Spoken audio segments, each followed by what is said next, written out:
அந்த பேச்சு எப்படி இருக்கணும்னா அது வாயிலிருந்து வரக்கூடாது. வாயை பயன்படுத்துவான் பேச்சாளன் அல்ல, வார்த்தையை பயன்படுத்துவன் தான் பேச்சாளன். பரவாயில்ல, அந்த 4 பேர் அப்படியே கடைசி வரைக்கும் இருங்க. உங்களை இழந்துட்டேன்னா நான் போச்சு. அதனால என்ன செலவானாலும் நீங்க அங்கேயே இருங்க. அவங்க கைதட்டாட்டி பரவாயில்ல, தற்றாலையும் முறைச்சு பார்க்குறாங்க. யாரு அவன் ஏற்றிக்கிட்டு அப்படின்னு எனக்கு இப்படியெல்லாம் வந்து அமையும். பேச்சாளர்கள் அப்படி இருக்கணும். அது பேச்சு வாயிலிருந்து வரக்கூடாது, இதயத்திலிருந்து வரும்படியா இருக்கணும். அதான் ஐயா அவர்கள் நிறைய சொல்லும்போது சொன்னாங்க. சிலர்லாம் என்ன பேசுறான்னு நான்லாம் ஒரு 3/4 மணி நேரம் ஒரு ஆள் யோசிச்சு பார்த்தேன் சார். போன வாரம் நடந்தது. பேசுறார், பாரதியார் சொன்னார், என்ன சொன்னார்? இவர் சொல்லவே இல்லை. பாரதியார் தானே இங்க சொன்னார். அந்த பாரதியார் சொல்லுகிற பொழுது ஒன்றை அழுத்தமாக சொன்னார். அப்படி அழுத்தமாக அவருக்கு சொல்லுற போது நாம் என்ன கேட்டிருக்க வேண்டும்? அப்ப பாரதியார் தானே சொன்னார். 3/4 மணி நேரம் ஆச்சுங்க, என்ன சொன்னார்னு தெரியல. சேராட்டரி கிளம்பிட்டாருங்க. முன்னாடியே ஓடி இருக்கேன். என்ன சொன்னார்? நான் அனுப்பிச்சு வரேன் சார் போயிட்டேன். அது மாதிரி இருக்கக்கூடாது. நல்ல அழகான சபை.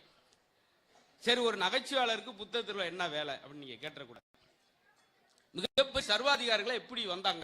ஹிட்லர், முசோலின்ற மில்லியன் கணக்கான மக்களை கொன்று குவிச்ச எதனால் அப்படின்னா, யாருக்கெல்லாம் சிரிக்கிற உணர்வு இல்லையோ அவை மாறி விடுவான். அதனாலதான் இளைய தலைமுறைக்கெல்லாம் அந்த உணர்வை கொண்டு வரணும். இப்ப சமீப காலம்ல ஒரு 5 ஆண்டு காலமா இளைஞர்கிட்ட அதிகமான போதை வஸ்துக்கள் வந்துடுச்சு. ரொம்ப வேற திசையில போய்கிட்டு இருக்காங்க.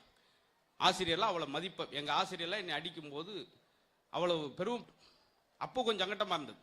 ஆனா அந்த அடிதான் இந்த புத்தக திருவிழாவில் என்னை பேசுற அளவுக்கு ஒரு சின்ன குக்கிராமத்தில் படிச்சு என்னை கொண்டு வந்து.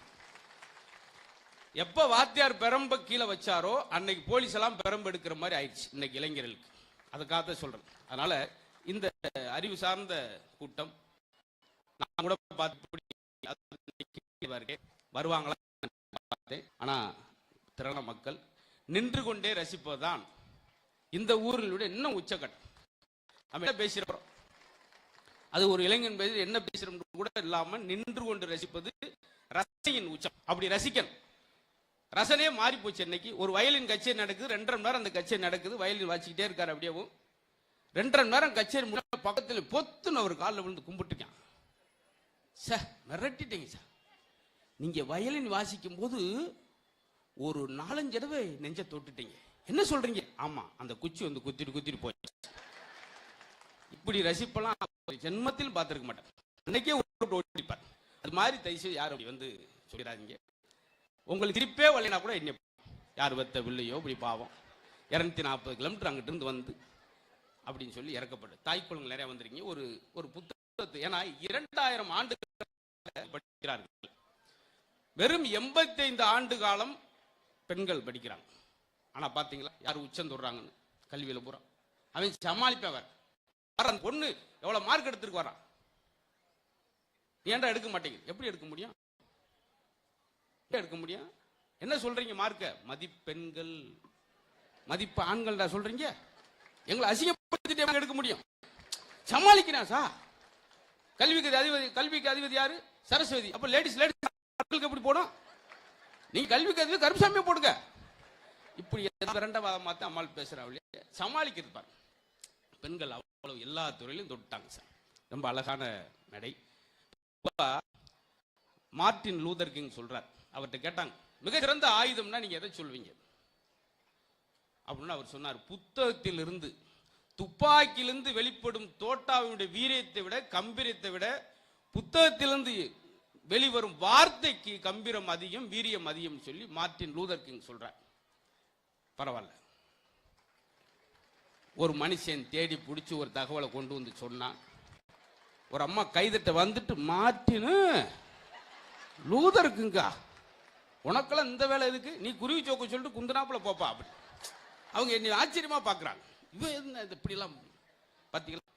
மகாத்மா காந்தி சொன்னாங்க, உங்களுக்கு 1 கோடி ரூபாய் கிடைச்சா என்ன செய்வி கேட்டாங்க. அது சொன்னது அழகான அமைப்பேன் தான் சொன்னார். பார்த்தீங்களா? அதே மகாத்மா காந்தியோட இன்னொரு விஷயம் சொன்னார், எனக்கு மட்டும் நகைச்சுவை உணர்வு இல்லை என்றால் நான் எப்போதே இறந்து போயிருப்பேன். பார்த்தீங்களா? இன்னைக்கு வேணும் சார். இன்னைக்கு காலத்துக்கு ஏன்னா சிரிப்பு உங்க வாயடியில் இருந்தால் சிரமம் உங்க காலடிக்கு போயிடும். பரவாயில்ல, 2 பேர் இறக்கப்பட்டு தட்டுறாங்க. இவன் தட்டாட்டி வஞ்சிக்கிட்டே இருப்பான்டி, சும்மா தட்டி விடு பாவம், என்ன செய்ய, இவ்வளவு வந்துட்டேன் நம்ம ஊரை நம்பி. இப்படி இறக்கப்பட்டு கை தட்டி வாங்கிட்டு போறவன்னு நான் தான். நான் பேசாத மேடை கிடையாது, ஒரே ஒரு மேடை தான், தூக்கு மேடையில் தான் பேசல. அதுக்கு அங்கே போய் பேச முடியுமா? சொல்றேன். அதுக்காக இதுதான் சார் வேணும், இதுதான் வேணும் இன்னைக்கு காலகட்டத்துக்கு. சார் ஒரு காலத்தில் சொல்லுவாங்க, இருந்தவன் இன்னைக்கு இல்லப்பா, இன்னைக்கு இருந்தவன் நாளைக்கு இல்லப்பா, அதான் கிடையாது. இன்னும் சுருங்கிடுச்சு. நைட்ல இருந்தவன் காலையில் இல்லை. என் கூட தாங்க படுத்திருந்தான், பிடிச்சிட்டு உட்காந்துட்டான். 6 மணிக்கு ஆம்புலன்ஸ். இது சிரிக்கிறோம், அப்படி ஆயிடுச்சு சார். 18 வயசு 17 வயசு பேர்லாம் அட்டாக் வர அளவுக்கு எப்படி அந்த சூழ்நிலை வந்துச்சு பாருங்க. ஒரு ஆசிரியர் மேடையில் பேசும்போது சொல்றாரு, கச்சிதம் பெர்ஃபெக்ஷன் எதிர்பார்க்கிற ஆளுக்கு இந்த எல்லாமே சுகரு பிபி எல்லாமே வந்துடும். ஏன்னா அந்த அந்த கச்சிதமா இருக்கணும், அது நெறியாக சரியாக இருக்குன்ற ரொம்ப பிடிவாதமா இருக்க ஆளுக்கு கொஞ்சம் அசைஞ்சா கூட டென்ஷன் ஆகும். பாத்தீங்களா, நான் ஒரு ஆள்கிட்ட கேட்டேன், நீங்க டென்ஷன் ஆவீங்களாமே சார் அடிக்கடி அப்படின்னா ஐசோல படுத்திட்டேன் சார். சார் டென்ஷன் ஆவீங்க, இதைத்தான் சார் அவர் சொல்றார். அதனால ரொம்ப பெர்ஃபெக்ஷன் எதிர்பார்க்க போதும், நியரஸ்ட் ஆன்சர். இப்ப ஸ்கூல்ல கூட கரெக்டான ஆன்சர் எதிர்பார்க்க முடியாது பசங்க. 7 7 எவ்வளவு சொல்பா குமரேசா அப்படின்றார். அவன் எந்திரிச்சு பட்ட பட்டன்னு வேர்த்து 7 7 அப்படின்ட்டு 26 வெரி குட் உட்கார் அப்படின்னு இருக்காரு.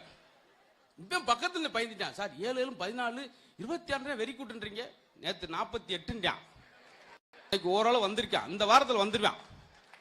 இப்படிதான் சார் சமாளிக்க வேண்டியிருக்கு. உண்மையிலே பசங்களை இளைய தலைமுறைகள் ஏன் இதை இந்த எடுத்த தலைப்பு எடுத்திருக்கும்னா, என்னைக்கு இந்த கைபேசி வந்ததோ, கைபேசியில் காணாமல் போவதும் தொலைக்காட்சியில் தொலைந்து போவதுமே வாழ்க்கையா போன காலகட்டத்தில் இந்த பசங்கள் எப்ப கைபேசி வந்துச்சோ, வாசிக்கிற திறனே புத்தக ஆசை, புத்தகத்தில் படிக்கலாமே வாட்ஸ்அப்ல பார்க்கலாம். அது நல்ல தகவல்களை பரிமாறினா பரவாயில்ல. காலை 6 மணிக்குல ஒருத்தன் எனக்கு ஒரு சாமி படத்தை அனுப்பி போட்டிருக்கான், இதை 1 மணி நேரத்தில் 300 பேருக்கு அனுப்பவும், உன் குடும்பமே ரத்த வாந்தி எடுத்து சாவீர்கள். அந்த நேரம் எனக்கு இல்லை, வீட்டுல போய் காமிச்சிட்டேனே பாருங்கண்ணே, ஐயோ ஒரு பக்கம் ரத்த வாந்தி எடுக்கிற மாதிரியே இருக்குனே. அப்புறம் வந்து காமிப்பாண்டு போயிடுச்சு அந்த அம்மா. அப்படிலாம் நடக்கும். அப்படிலாம் தகவல் பரிமாற நேரத்தில் வாசிக்கிறேன். நான் இன்னைக்கு ஒரு 1300 எபிசோடு வரைக்கும் பேசியிருக்கேன். ரசத்த பேர் நிகழ்ச்சியில் 200 வாரம் தொடர்ச்சியா பேச. அப்பெல்லாம் இந்த மாதிரி எனக்கு சோசியல் மீடியா கிடையாது, ஒரு ரெஃபர் பண்றேன் புத்தகத்தில் தான். அதற்கு காரணம் அந்த வாசிப்பு இருந்தனால இன்னைக்கு அதே இடத்துக்கு ஒரு அதுதான். இப்ப இந்த 10 வருஷத்துல 103 நாடுகள் போயிருக்கேன். தமிழ் சங்கத்தில் எல்லா நாடுகளையும் போய் பேசியிருக்கேன். அதுக்கு காரணமும் இந்த வாசிப்பு. வாசிப்பு என்ன செய்யும்? நான் ஒரு குக்கிராமம், இந்த தம்பி செந்தில் இருக்கார் தெரியும், நாங்க 2 பேரும் ஒரே ஸ்கூல்ல படிச்சது. குக்கிராமம், அந்த ஊர்ல மின்சார வசதி போக்குவரத்து வசதியே இல்லாத கிராமம். அதுக்கு தான் ஒரு இன்ஸ்பைரிங்கா இருக்கட்டும், மாணவருக்கு ஒரு முன் உதாரணமா இருக்கட்டும் தான் இந்த மேடைக்கு அழைச்சிருக்காங்க. அதனால மாணவர்கள்லாம் பார்க்குறவங்களுக்கு நம்ம கிராம பகுதியிலிருந்து போய் ஜெயிக்க முடியுமா அப்படின்றவங்களுக்குலாம் இதுவே ஒரு பெரிய உதாரணம் தான். நிறைய விஷயங்களை முன்னோர்கள் சொல்லி வச்சிருக்காங்க, அதை இன்றைய இளைய தலைமுறை மாத்திட்டாங்க. ஒரு பெரியவரே கேட்கிறார், ஸ்கூல் பஸ்ஸில் அப்படி போயிட்டு இருக்கும்போது ஒரு காலேஜ் பையில பார்த்து, தம்பி என்ன படிக்கிறீங்க அப்படின்றார். அவன் ரொம்ப ஏளனமா சொன்னா உங்களுக்கு என்ன புரியவா போகுது அப்படின்னா, ஏன்னா ஒரு வேட்டி. அதுக்கு அவர் சொன்னாரு, புரிய மாதிரி சொல்றதுக்கு தாண்டா தம்பி உன்னை படிக்க வச்சதே அப்படின்னா. அப்போ உன் படிப்பவே உன்னால புரியுற மாதிரி சொல்ல தெரியா என்ன செய்ய. சிலர்கிட்ட கேளுங்களேன், என்ன படிக்கிறேன், என்ன படிக்க போறேன்னு கேளுங்களேன். நான் எப்படியாவது இன்ஜினியரிங் சேர்ந்து அட்வொகேட் ஆகி பிஹெச்டி முடிச்சிருவேன் அப்படின்னா 3 திசையில் கிடக்கும். பதட்டத்தில் கேட்டா அப்படித்தான் பதில் சொல்லுவோம். நல்ல பாருங்க சார், பழமொழியை மாத்திட்டேன் பாத்தீங்களா. கழுதைக்கு தெரியுமா கற்பூர வாசனை, யாராவது தப்பா சொல்லிட்டா கழுதைக்கு தெரியுமா கற்பூர வாசனை. அது அந்த கழுதைய சொன்னது. கழு என்கிற ஒரு புல், அதை வளைச்சு தைக்கிறப்ப அதுல இருந்து ஒரு கற்பூர வாசனை வரும். அதுதான் கழு தைக்கும் பொழுது கற்பூர வாசனை வரும்னு சொன்னதை நம்மால் கழுதையை சேர்த்துட்டான். கழுதை தெரியுமா, அது வாசனை தெரிஞ்சு இன்ஜின் கழிச்சிட போது பாட்டு சமந்து விட்டு போகுது. ஆனா கழுதிட்டு நம்ம கத்துக்கிற வேண்டியிருக்கு சார்.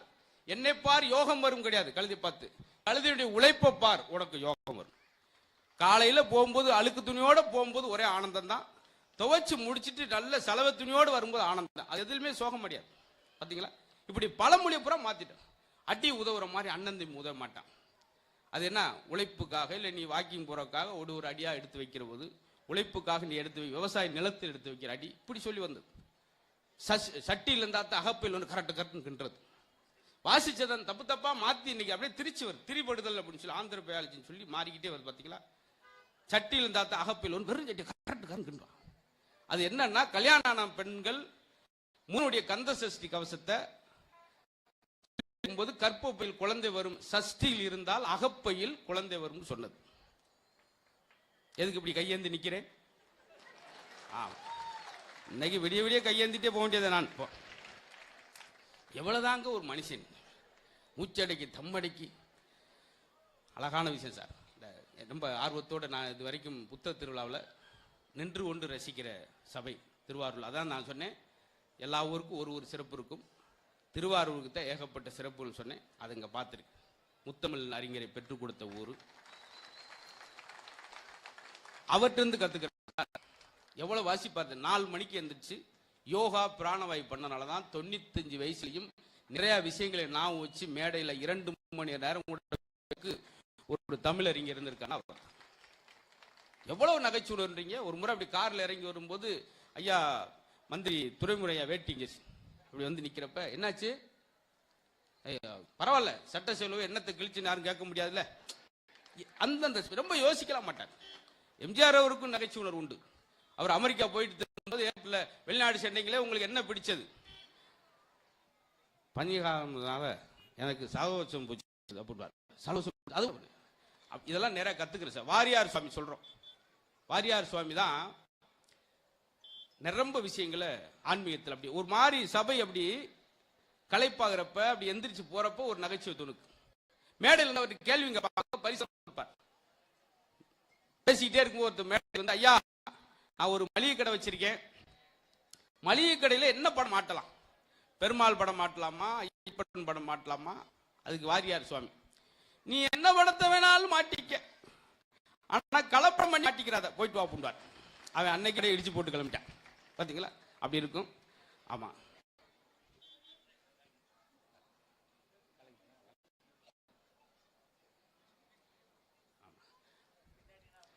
அதனால நான் ஒரு விஷயம், நான் எவ்வளவு நேரம் பேசணும் அப்படின்னு கேட்க வந்துட்டேன். பரவாயில்ல, அதனால ஒன்றும் கிடையாது. இந்த இளைய தலைமுறைக்கா நாம் படிச்ச ரொம்ப அழகான ஒரு விஷயம், அதையும் நாங்கள் சொல்லணும்.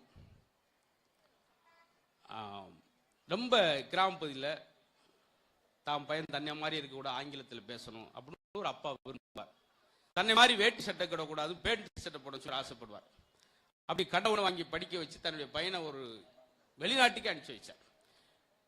இது ஐயா தமிழறிஞர் ஐயா இருந்து ஒரு தகவல் படிச்சது எனக்கு பிடிச்சது உங்களுக்கு சொல்றேன். அதனால வாசிப்பு நேசிப்பு, நான் வாசித்து நேசிச்சதை உங்களுக்கு கொடுக்குறேன். அப்படி கடனை ஒன்று படிக்க வச்சு வெளிநாட்டுக்கு அனுப்பினாரு. வெளிநாட்டுக்கு போன தன் பையன் இருந்து அப்பாவுக்கு பதில் வரல, கடிதம் வரல. இவர் கிராமத்திலிருந்து ஒரு கடிதம் எழுதுறார். மகனே, நீ வீட்டில் பிறந்த போது வீட்டில் நான் ஒரு தென்னை வைத்தேன். தென்னை நான் ஊற்றிய தண்ணீரில் வளர்ந்தது, நீ என்னுடைய வியர்வில் வளர்ந்தாய். எங்கிருந்து ஈட்டுகிற பணமும் புகழும் உனக்கு மகிழ்ச்சியை தருகிறது. நான் இங்கு வைத்த தென்னை எனக்கு நல்ல நிழலையும் இளநீரையும் தருகிறது. என்றாவது ஒரு நாள் இமெயில் மூழ்கி இருக்கும் போது என் உடம்பில் ஈமுய்த்த செய்து வந்து சேர்.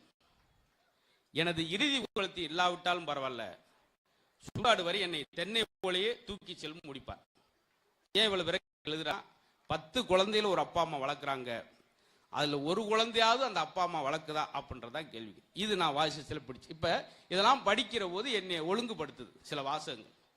சார், 25,000 ரூபாய் கொடுத்த நாயை வீட்டுக்குள்ள படுக்க வச்சிருக்கான். 25 வருஷமா வளர்ச்ச தாயை, தன்னை வளர்த்த தாயை தெருவில் வச்சிருக்கான் சார். இதான் விஷயம். வாஸ்து மீனுன்னு சொல்லி அதில் அழகா தொட்டிக்குள்ள வச்சிருக்கான். பாருங்க, ஆச்சரியமா இருக்கும். இன்னும் யோசிச்சு பாருங்களேன். இருக்கும்போது அந்த அப்பாவுக்கு சாப்பாடு போட மாட்டான், சாப்பாடு போட மாட்டான். இறந்த பின்னாடி சுடாட்டில் போய் 5 கிலோ அதிர்சம் 7 கிலோ முறுக்க வாங்கிட்டு போய் திதி கொடுக்குறேன்னு விரும்பி சாப்பிடுவார் எங்க அப்பா. இருக்கும்போது கொடுத்தா ஒரு 3 மாசம் 4 மாசம் சேர்த்து இருந்திருப்பார். அது அவரை சாப்பிட்றாரு. அது இந்த அம்மாவாசைக்கு காக்கா மட்டும் கூப்பிடுவான். போய் தாத்தா கூப்பிடுறான்.